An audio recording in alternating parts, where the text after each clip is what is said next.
So here's 5 running backs I'm going to look to trade heading into week 11. And these guys you could sell high or just get them off your team anyway. So the first guy is Chase Edmonds of the Arizona Cardinals. We saw Kenyon Drake come back and him and Edmonds in a split pretty much. I know Edmonds out-touched him, but Drake, he was the more efficient running back in this one. He had 16 carries for 100 yards.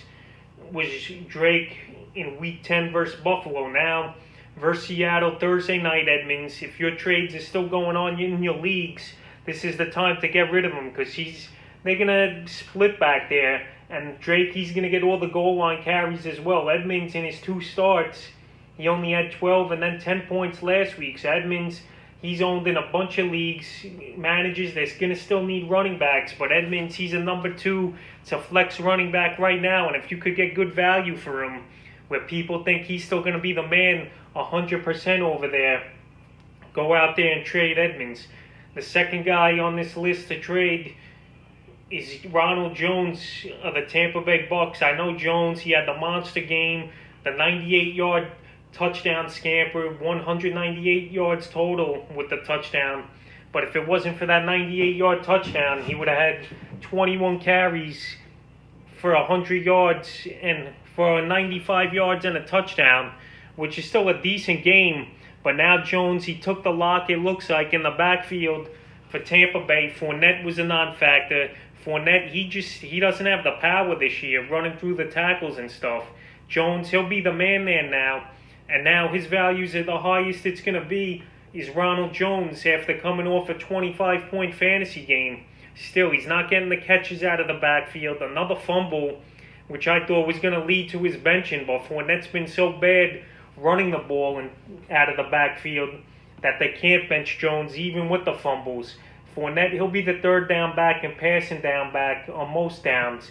But Jones, he's going to get the goal line carries, I believe, and the in-between tackles. And I think after this huge game, after 2 piss-poor performances in Week 8 and 9, Ronald Jones, you could get a decent haul for him, especially teams desperate for running backs heading into the latter weeks. Jones, the only thing, he goes on bye on Week 13 in a crucial week where if a playoff spot's on the line and you need him, he's not going to be there for you. So I would go out there and try to sell Jones.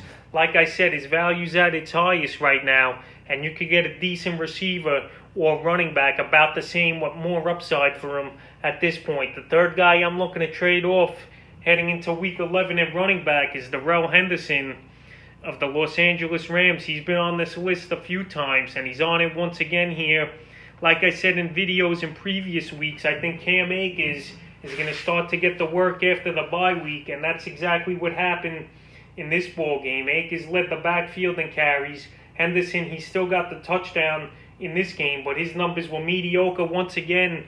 7 carries, 28 yards, and a touchdown. And like I say, he don't catch the ball really out of the backfield. Only 1 catch on 1 target for 5 yards. They got 3 running backs over there. Malcolm Brown, who also took a touchdown at the goal line. So Henderson, he was having some hot games early in the year, but he's a guy I've been trying to get away from now and telling people since week 7 or 8 to get rid of Henderson. He's touchdown dependent. He don't catch the ball out of the backfield. This running back Cam Akers, he's the best back in my opinion in this backfield, and he's starting to get the workload with the most touches out of those 3 backs. So Henderson, at this point, if you could get even a decent tight end for him or something, it's a trade I go out there and make because his value, and he's not going to do much. His ceiling's 10 to 12 points, it seems like. That was his first double-digit scoring fantasy game for Darrell Henderson since week 5. So yeah, try to sell him right here and right now. The next running back I'm looking to sell is Kareem Hunt of the Cleveland Browns. I know he had a big role. I know he had a big game for the Browns, but this was more because of the weather. Mayfield, he barely threw the ball. Hunt, he got 19 carries, 104 yards, with also 3 catches and 28 yards versus the Texans. It was a great matchup, a lot of bad weather, so the ball was going to be ran a lot. Nick Chubb, he still had a full workload with 126 yards as well on a touchdown. So these guys, are the Browns really going to run the ball 40, 45 times? Just the circumstances in that game helped Hunt's output. And if you still got trades going on in your league, this is a perfect week to sell them. because I think Hunt, that's going to be the best game he's going to have the rest of the way. Now he's got Philly and Jacksonville coming up, two pretty decent matchups. But Hunt, I still don't like his output. Chubb is there. Chubb looked healthy. I know he screwed some fantasy owners, possibly not scoring that touchdown at the end of the game. But Chubb, he looked good for a guy who's out for a month. So Kareem Hunt, you could sell him, and you could get a receiver like a Tyler Lockett or someone along those lines who struggled in the last few weeks, but is going to break out, I feel like, any week now. So go out there and trade Kareem Hunt. And the fifth and final guy, he's always on my list, and I'm going to keep saying it till they keep trading him, and that's Todd Gurley. Gurley, he's been overrated this year. I just saw him get traded for a 5th-round pick in next year's draft in one of my keeper leagues. And Todd Gurley, he's touchdown dependent as they be. His last 2 games, he's been horrible. Week 8 versus Carolina, 18 carries, 46 yards, and the touchdown bailed them out. And then versus Denver in Week 9, 19 carries, 53 yards, and a touchdown, and 2 catches for 2 touchdowns. Now Gurley's got New Orleans, Vegas, and New Orleans again. Gurley, he's not going to do much the rest of the way. That's a tough schedule. New Orleans gives up the second least amount of fantasy points to running backs. His yards per carry are down.